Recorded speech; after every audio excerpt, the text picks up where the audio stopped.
वही लालू यादव है जिन्होंने लालू यादव जी ने लोगों की बात को समझा, परखा और उनकी मदद के लिए जो निचले स्तर के लोगों थे, इनकी मदद नहीं होती थी, उनकी मदद की। उनको प्रखंड लेवल तक नहीं आने दिया जाता था, पंचायत लेवल से उसको जिला लेवल तक जिन्होंने पहुंचाया, जिन्होंने अपने रीजन में गरीबों का मसीहा बन करके खड़ा हुआ, उनके बारे में अगर इस तरह का बात कहते हैं तो हम उनको क्या कहेंगे? जनता 2025 में खुद ब खुद जवाब देगी। और जो गद्दी पे वो बैठे हुए हैं, गद्दी से ऐसा दूर भागेंगे कि हमको लगता है कि 50 साल अभी एनडीए का बिहार में अब कोई चारा चलने वाला नहीं है। सम्राट चौधरी जी को खुद सोचनी चाहिए कि जिनके पिताजी ने हजारों बार मुख्यमंत्री जी को कहा है कि जो बिहार का अगर कोई लुच्चा मुख्यमंत्री हो या देश का कोई लुच्चा मुख्यमंत्री है, सबसे बड़ा तो उसका नाम नीतीश कुमार है। नमस्कार, मेरा नाम है मिथिलेश कुमार और आप देख रहे हैं द न्यूज अप। देखिए, बिहार के उप मुख्यमंत्री सम्राट चौधरी कह रहे हैं तेजस्वी प्रसाद यादव को कि उनके हाथ पे लिखवा लेना चाहिए कि मेरा बाप जो है कि चारा चोर है और इसलिए मुझे वोट दो। हमारे साथ इस वक्त बातचीत करने के लिए गौहर अली साहब हैं, सीतामढ़ी विधानसभा से आते हैं। सर, जिस तरीके से उप मुख्यमंत्री कह रहे हैं तेजस्वी यादव को कि उनको हाथ पे लिखवाकर बाकायदा पूरे बिहार में घूमना चाहिए कि मेरे पिताजी जो है कि मैं पिताजी कह रहा हूँ, उन्होंने कहा कि मेरा बाप चारा चोर है, मुझे वोट दो इसलिए। अरे बताइए, ये इनको सम्राट चौधरी जी को खुद सोचनी चाहिए कि जिनके पिताजी ने हजारों बार मुख्यमंत्री जी को कहा है कि जो बिहार का अगर कोई लुच्चा मुख्यमंत्री हो या देश का कोई लुच्चा मुख्यमंत्री है, सबसे बड़ा तो उसका नाम नीतीश कुमार है। वैसे लोगों को हम क्या जवाब देना चाहे? जनता खुद 25 में जवाब दे देगी कि कौन क्या है, नहीं है, और कौन कैसे क्या कर रहा है। वही लालू यादव है जिन्होंने लालू यादव जी ने लोगों की बात को समझा, परखा और उनकी मदद के लिए जो निचले स्तर के लोगों थे, इनकी मदद नहीं होती थी, उनकी मदद की। उनको प्रखंड लेवल तक नहीं आने दिया जाता था, पंचायत लेवल से उसको जिला लेवल तक जिन्होंने पहुंचाया, जिन्होंने अपने रीजन में गरीबों का मसीहा बन करके खड़ा हुआ, उनके बारे में अगर इस तरह का बात कहते हैं तो हम उनको क्या कहेंगे? जनता 2025 में खुद ब खुद जवाब देगी।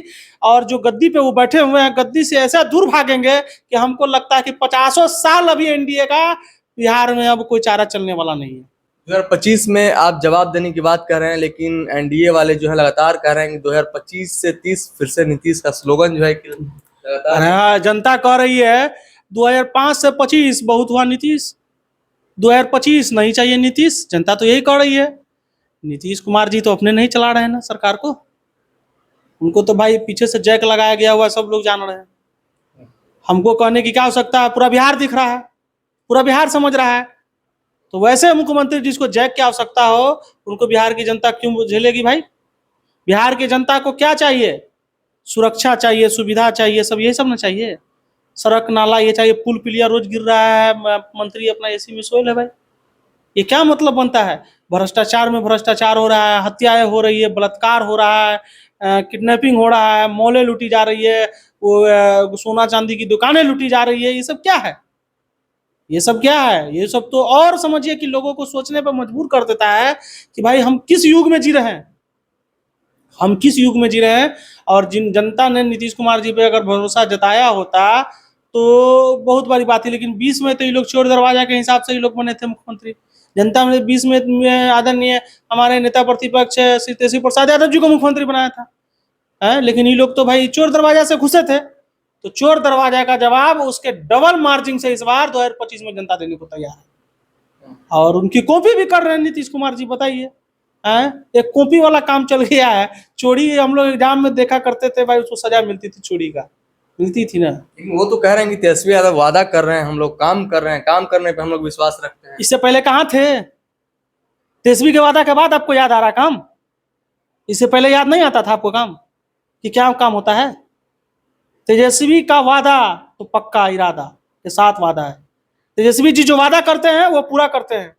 इन्होंने देखा है कि भाई अब तेजस्वी जी का मुख्यमंत्री बनेगा, अभी तो करेगा ही। अंतिम समय तक हमको जो है सो करके हम अपना निकल जाए।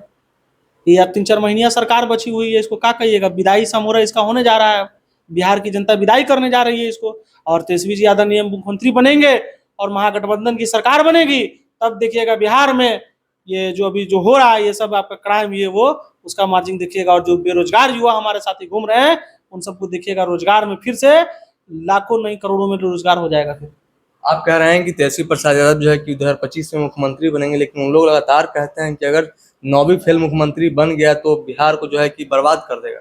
एक चाय बेचने वाला प्रधानमंत्री को अपने आप को साबित कर सकता है तो इनको क्या है, हैं? जिनको मतलब हम कह देंगे किसका ओरिजिनल सर्टिफिकेट है किसका डुप्लीकेट सर्टिफिकेट है, कौन जानता है भाई? हैं? कि ठीक है 9वीं फेल हम मान लेते हैं भाई, लेकिन चलाने में MBA फेल है इनके सामने। नॉलेज में बात करेंगे, कोई बीजेपी के नेता इनसे बात कर सकते हैं, जेडीयू के नेता कोई बात कर सकते हैं, एनडीए कोई नेता इनसे बात कर सकते हैं नॉलेज में? वही तेजस्वी यादव है जिन्होंने अगर 9वीं फेल होकर के भी अगर 17 महीने में 5 लाख लोगों को रोजगार चाहिए दिया और अपने आप को बता दिया कि बिहार को हम 1 नंबर पे ले जाएंगे, वही मुख्यमंत्री जनता चाह रही है, न कि ऐसे उभारू नेता लोगों को मुख्यमंत्री बना करके चाहे मंत्री बना करके लोग रखने वाले हैं, वैसा नेता नहीं चाह रही है। चलिए, तो हमारे साथ बातचीत कर रहे थे गौहर अली साहब। इनका साफ तौर पे कहना था कि तेजस्वी यादव को जो लोग 9वीं फेल कहते हैं आकर के सामने से डिबेट कर लें एनडीए वाले नेता, अगर उनके अंदर इतनी हिम्मत है तो आकर के तेजस्वी यादव से सामने डिबेट कर लें। क्या कुछ कह रहे थे आपने सुना, आपकी क्या कुछ प्रतिक्रिया है? अपनी प्रतिक्रिया कमेंट बॉक्स में जरूर दर्ज करें। तब तक के लिए देखते रहें द न्यूज़। पनोरमा ग्रुप, जो सोचता है वो करता है।